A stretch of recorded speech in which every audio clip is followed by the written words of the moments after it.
be double loving.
Hi everybody, it's dinner time and I'm going to start to prep for chicken pot pie because I have some leftover puff pastry that I want to use and I'm really excited. We're going to need some chicken. I got a rotisserie chicken and shredded it when I got home from the grocery store, as well as some celery and carrots. Also some onion, and then I'm also going to grab some poultry herbs, some butter. Love getting these poultry packets from the grocery store because they have sage, thyme, and rosemary in them, and then you can also use like a bay leaf if you have that as well. And then I have this Cambro, it's frozen. I get these from Costco. I can link them for you guys, but they're really great for like stock. If you're using scraps, for us, we have the bones of the rotisserie chicken in here because later this weekend we're going to be making pho with our own homemade broth, and the bones are really good to boil down and make a really nice stock with flavor. And all the extra like scraps from the vegetables and stuff, I'm gonna add to this Cambro, put it back in the freezer, and that way it'll be perfect for this weekend when we wanna have pho and make broth. So it's a really nice way to find multi-purpose in your food. And I like to mise en place everything out before I start cooking. That way when I start cooking, I'm not like chopping as I'm going. I feel like it just makes for an easy cooking experience. I'm also gonna grab some garlic cloves. Since the weather's been so cold, it's been like 10 degrees here, which is so crazy. So we've really been craving comfort meals, warm meals. I'm sure that that's kind of a universal feeling right now. So chicken pot pie just sounds delicious.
Ready, prepped, mise en place to go. And I've already preheated my pan.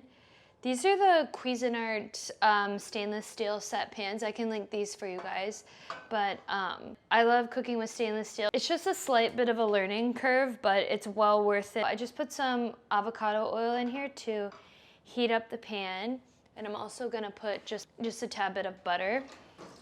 We're going to a yoga class this evening at 7:30. So I'm gonna prep this all up and then we'll just have a little bit of a later dinner. We're going to a yin yoga class, so a nice restorative, relaxing flow. So I'm really looking forward to that. I'm just gonna start with putting the onions, celery, carrots, as they say, the mirepoix, all together into the pan. Saute this down. Usually when I'm cooking, I like to listen to an audiobook, but I recently just finished the book Educated by Tara Westward, I believe is her last name. I'll put a little photo up here. And I can link it also in the description in case you want to check it out. I rented it on Libby. I've talked about this so much, but there's an app through your library called Libby where if you have a library card, you can get Audible books, magazines, Kindle downloads, all for free. And it's a really great resource. So I usually love while I'm cooking to listen to my audiobook, but I just finished that actually today on my drive over to the grocery store. So you guys are my entertainment today for cooking. Cooking is such a great way to show yourself some extra love. I know this probably goes without saying, but the love and energy that you put into cooking yourself a meal literally transcends into your body and into your mind and your soul. And it's just such a nice experience for you to cook yourself a nice meal, and it's very therapeutic, I feel. So whether you're listening to a book, listening to music, you're just in silence cooking, let this be your little reminder to have a delicious meal, try a new recipe. A lot of times I will cycle through things that we cook and I keep like a mental note of the recipes that we love, or I'll get inspiration from like TikTok. There's really great people that come up with incredible recipes on TikTok and Pinterest. So look for inspiration and just try. You know, you don't have to be good at anything at first, you know. It always just takes time and practice to really get in the groove. But I'm basically just gonna cook this down until everything is just tender and golden. So this will probably take a minute because there's quite a bit in here. So I'll show you guys when everything is moved along.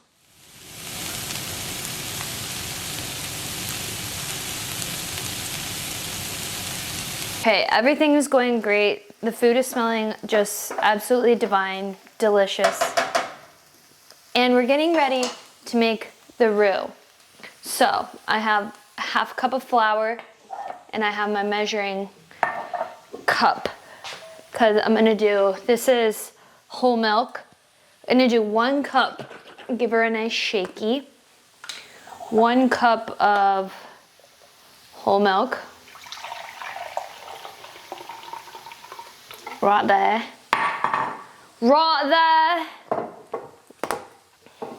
And then you also need chicken broth. Anyways, so in with the flour. And I feel like making roux every time is just so daunting to me. But have no fear, okay? So you dust it right over all the veggies and then stir. And it's gonna start to make a brown sort of paste, and that's exactly what you want.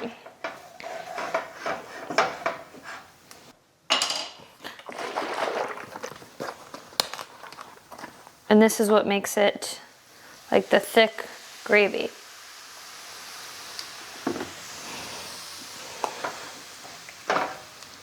You just want to mix that in slowly.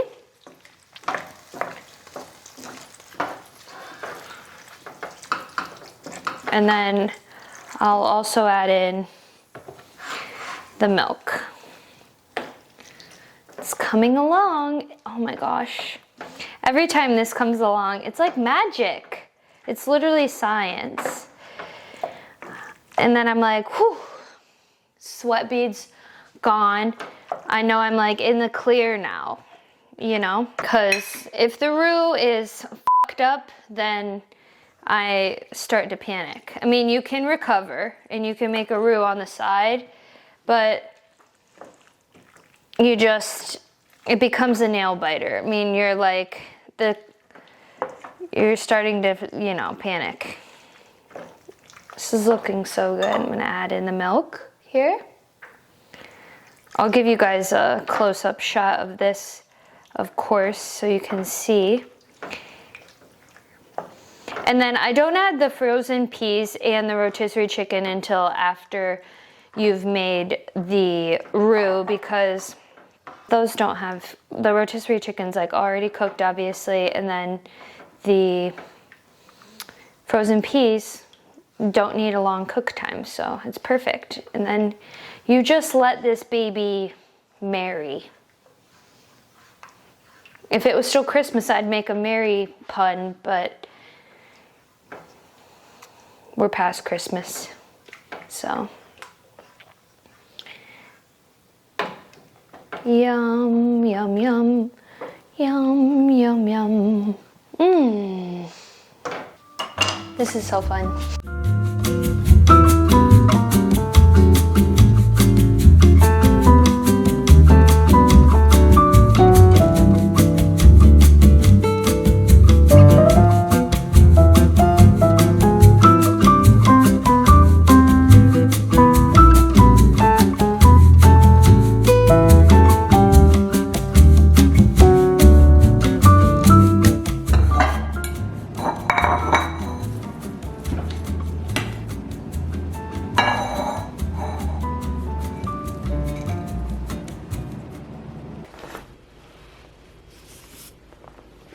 I'm enjoying a little coffee. I made a brown sugar shaken espresso, like my version of this, and it's quite delicious.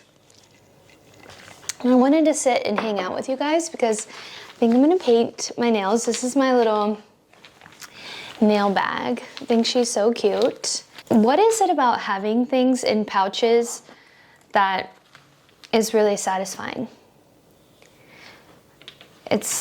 It's a girl thing, you know? It's like you can have a purse with like 10 pouches and it's so satisfying. You know what I mean? You know what I mean. Anyways, help me decide. Well, this won't be real time, but here's the nail polish options. So this one is Leaf Me Be by Sally Hansen.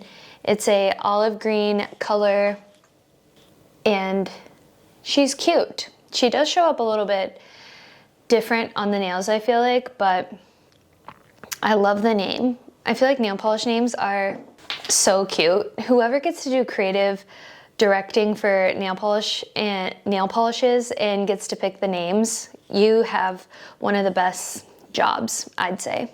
Classic Black.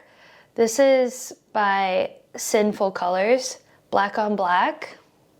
I usually get my nail polishes from Target. I haven't gotten nail polishes in like years, but yeah, usually just pick them up from Target.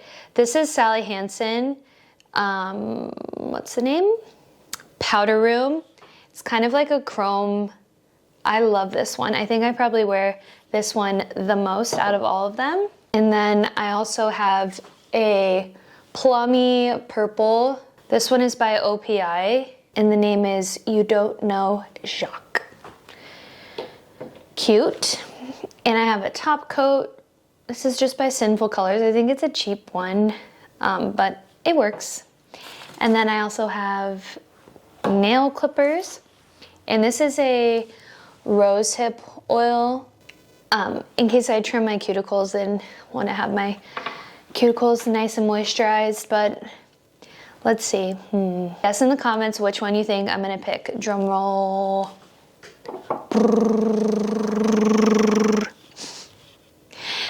Guys, I love having this mic. It's a Rode mic and I'm obsessed. My guilty pleasure is ASMR, but I'm picking this one. Did you guess it? Probably. But I'm gonna choose this one and enjoy painting my nails and just catch up with you guys. But last night, Bree and I went to a yin restorative yoga class, which if you've never been to yin yoga, it's really nice and gentle. We went at 7:30, so after we had the chicken pot pie, which was incredible, and it's really relaxing. You hold the postures for like 1 to 2 minutes, a lot longer than if you're in a power vinyasa class that flows a lot faster. It's slower, there's more props, and it's really, really calming. And it's perfect for this season of life, like winter time, when life feels pretty slow. I'm sure you guys feel that way out there, but for a while, I used to feel like winter was so hard. I'm gonna push back my cuticles. I feel like winter used to feel really hard because you innately do kind of slow down and you stay inside a little bit more. And the energy is just almost like rebuilding, you know? I always think of that quote that's parallel to how the trees bloom in the spring and the flowers bloom in the spring, and during winter they're in more of a restorative state. And that's so parallel to us as humans. And doing things that are centered around a lot of self-care and love during this time always feel really, really nurturing and comforting, like cooking a good meal, watching a nice movie, reading a book, painting your nails, doing yoga, hanging out with friends, trying a new hobby, painting, anything like that. I just feel like feeds the soul is a great way to put it.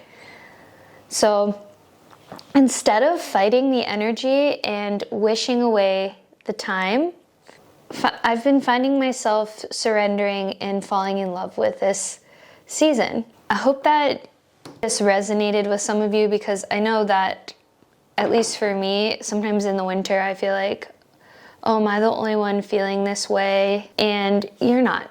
You're not alone. The winter can be really challenging, but take your time, slow down, fall in love with the slowness, and know that you'll be blooming soon, and that this season of life is just as important as the fast seasons and the bright seasons.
Took a trip to the library because we're gonna get a winter storm. We're supposed to get like 9 to 10 inches or something like that, and I had just finished The Quiet Tenant last night. I stayed up kind of late because like 11:30 or 12 because I wanted to finish, and if you follow me on Goodreads, you'll see what I rated that. And I'm also going to do, obviously, a book recap. So I'm not going to spoil how I felt about that book, but I wanted to make a trip to the library.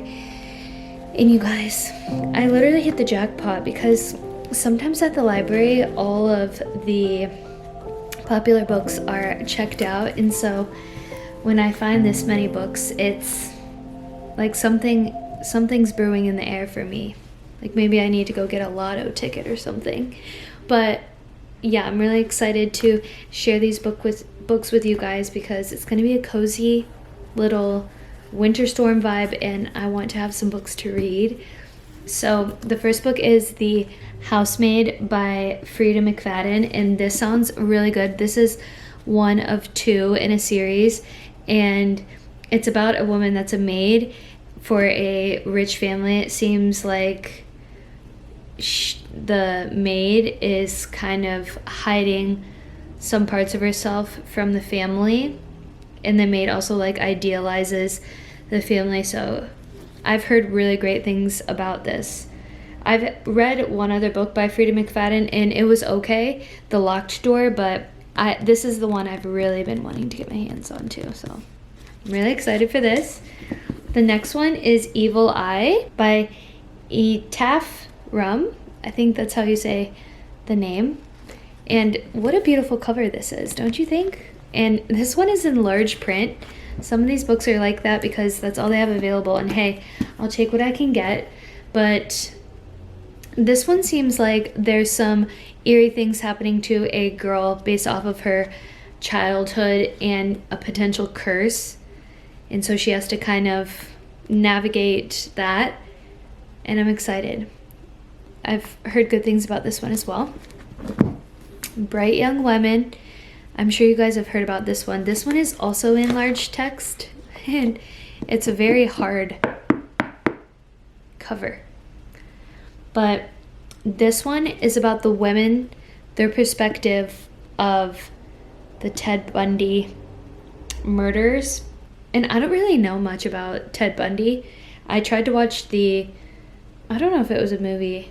Yeah, I tried to watch the movie on Netflix, but it kind of scared me, so I didn't watch it.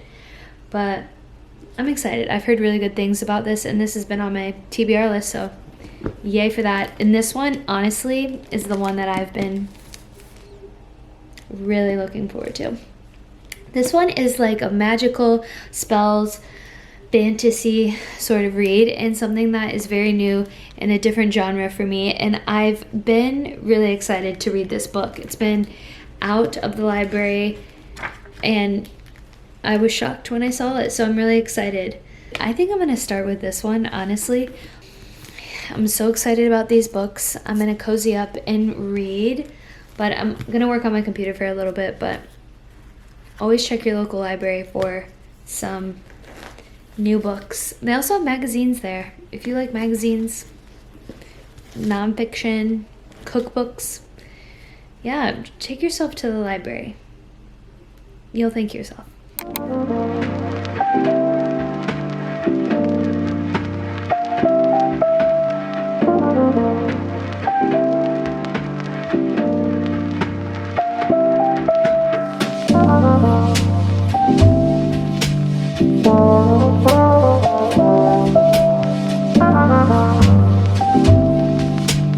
Oh,